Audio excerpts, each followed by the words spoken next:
In part 1, we dismantle 3 myths about public speaking anxiety, that practicing more heals it, that it's just about changing your mindset, and that breathing deeply is enough. I showed you why those tips fail, because they try to control fear in the moment without understanding that first, you have to retrain the body not to activate the fear. Today we are going deeper, because the 3 myths I'm going to dismantle now are different. They are more subtle, more exhausting, and they have probably made you feel like the problem is you. These are the performance myths. The ones that tell you if you act with enough conviction, the anxiety will disappear. Spoiler, it doesn't disappear. It amplifies it. And today you are going to understand why. Hi, I'm Laura Munoz Salvatierra, a cognitive behavioral hypnotherapist specializing in public speaking anxiety. I work with professional coaches and entrepreneurs who have tried everything to overcome speaking fear. And believe me when I tell you, these 3 myths I'm sharing today are the ones that generate the most emotional exhaustion, because they don't just fail. They make you feel like you are failing, when in reality you are following the wrong advice. Let's go to the first one, the myth. Fake confidence. Nobody will notice. Fake it until you make it. How many times have you heard that? So you try. You stand in front of the camera, or walk into that meeting, or step onto that stage. You straighten your back. You smile. You speak firmly. On the outside, you seem calm. Inside, your heart beats like a drum. Your hands sweat. Your mind repeats over and over, don't let them notice. Don't let them notice. Don't let them notice. For a while in my work, you managed to finish. People even congratulate you. You did great. But you know the truth. You feel drained, disconnected, like you have played a role that isn't yours. And worst of all, the next time you speak, your body remembers that tension, that exhaustion effort of maintaining the mask. Why does this advice fail? Because faking confidence doesn't calm the body. It activates it more. When what you feel and what you show don't match, what in psychology we call somatic dissonance, reinforces the alert.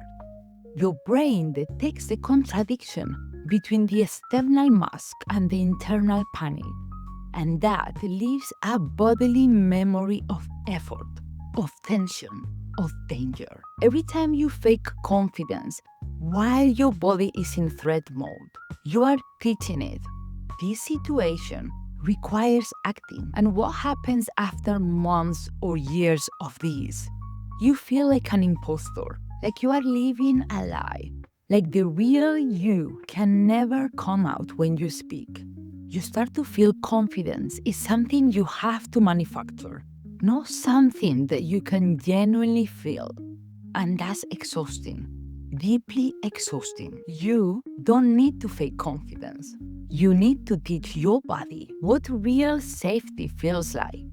In my method, mental rehearsal trains the body and mind to recognize calm as a familiar state, not as an act.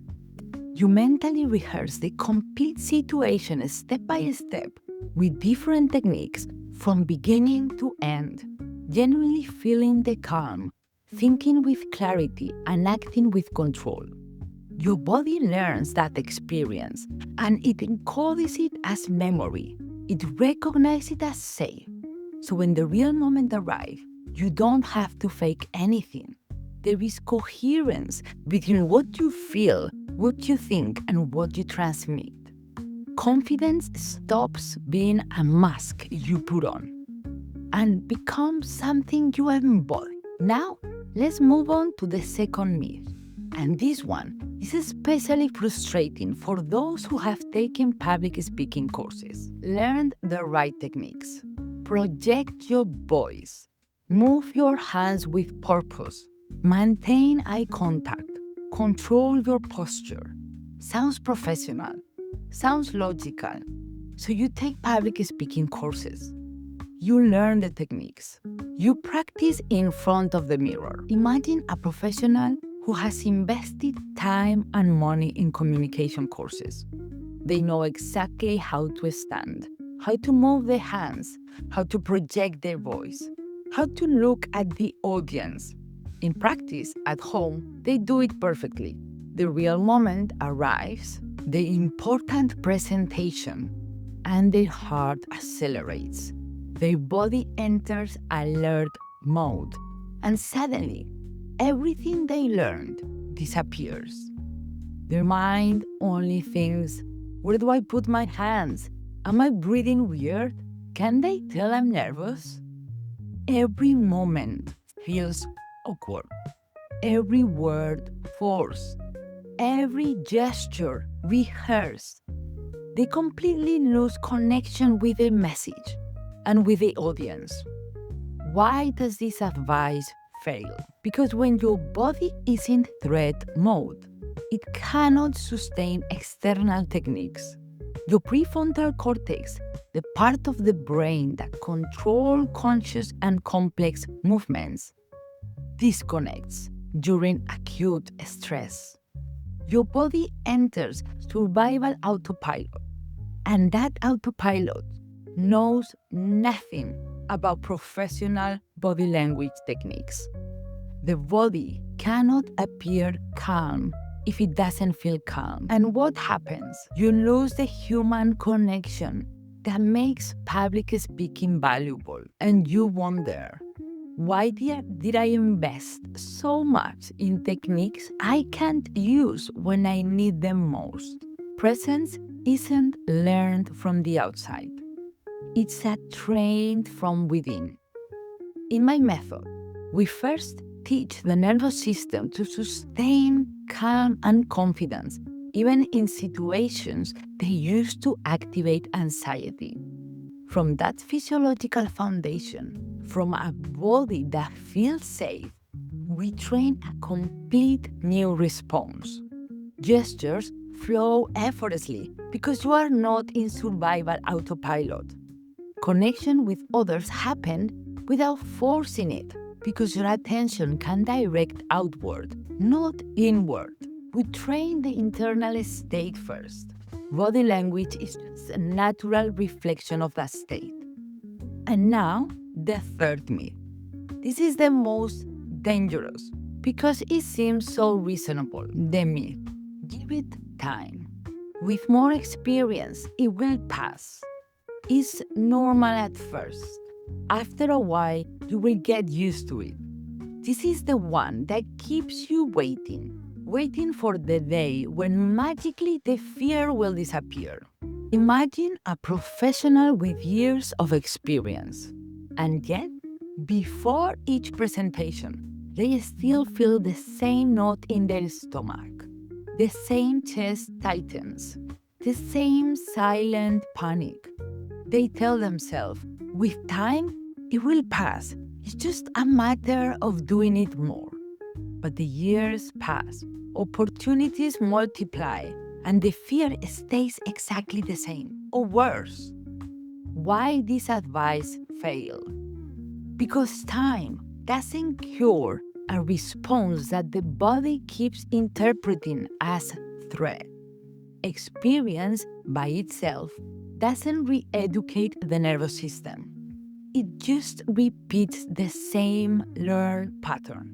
Every time you speak with anxiety without retraining the response, your body automates the anxiety more deeply. It's like driving on the same dirt road over and over. Your nervous system creates neural highways for the responses you repeat. If you repeat anxiety, you automate anxiety. And what happens after years of waiting for time to cure it? The person ends up normalizing their discomfort. They resign themselves. I'm just like this. I'm simply not good at public speaking. They start avoiding opportunities that could change their careers, or they accept them, but leave them with constant suffering. And the fear, instead of disappearing with experience, becomes a bodily habit, an automatic response they don't even question anymore.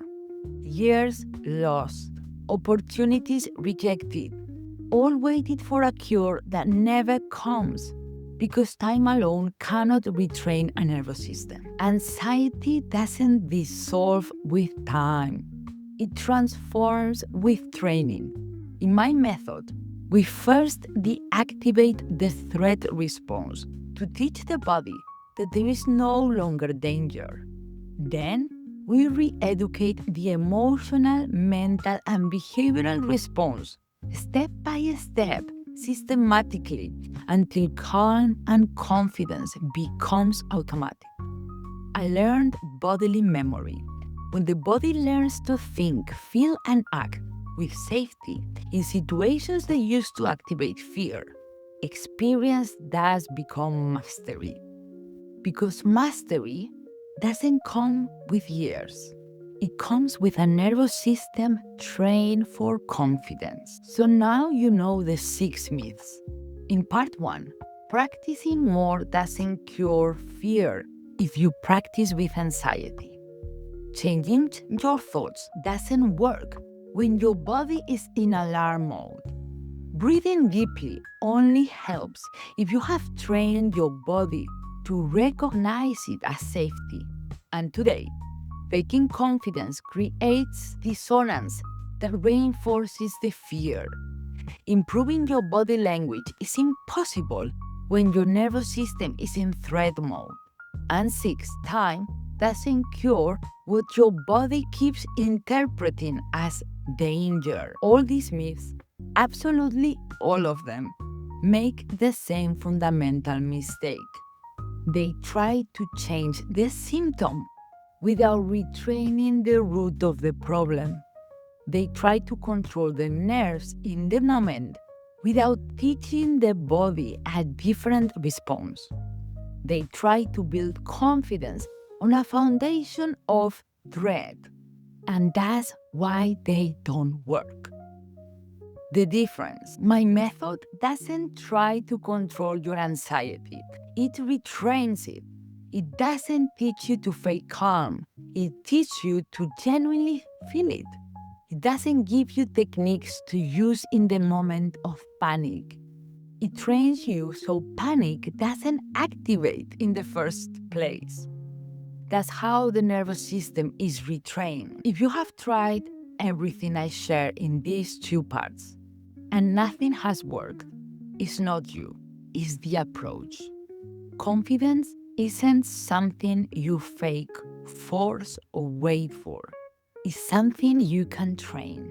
And once it's trained, truly trained at the nervous system level, is yours forever. If you want to learn how to apply this retraining to your specific situation, you can book a clarity call with me.